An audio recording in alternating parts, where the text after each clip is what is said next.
হ্যাঁ বছরের প্রথম দিন বন্ধুরা, অলরেডি গেলাম দেখতে আছেন। আম খাম খাবি কালকে আম হ্যাঁ শ্বশুর, কালকে আম হবে আম কাটল কয়টা মোয়ের ভিতর? আম বছরের প্রথম দিন দেখতে আছেন আডি কার কাছে কি সম্ভাবনা আছে। আমি বললাম এই যে এই যে আমার আডি, এই যে ভাই আমারে দেন কত এই আমার শ্বশুর। আমার কত দিয়েছে কয় ফেলাইছ না আমারে এই যে কোন ভাই কত দিয়েছে বাপ লাগলাম সিপে রাখছে, তাও মোটামুটি কম না। আর কয়টা মনে হয় গেমস আল্লাহ জানে, কয়টা সত্যি গেমস করতেও তিনটা। গিলা গেছো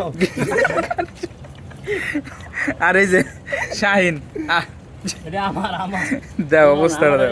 খাই খাই বংশের বলা ভাই আমি একটা খাইছি, মুড়ি ঠিকই লম্বা খাইছি আর বিশেষ করে যে মুড়িগুলা দেখেন, মুড়িগুলো অবস্থাটা এটা কত বড় বড় মুড়ি। আর এই যে আমাকে এটা কইছে যে বরিশালের মুড়ি। শাহিন কয় ভাই এটা বরিশালের 100%। শ্বশুর বাড়ি বরিশাল আপনারা ভাই জানলেও জানেন এটা কোন দেশের মুড়ি। মুড়িগুলো খুব লম্বা লম্বা। আসাইনমেন্ট আনছো তো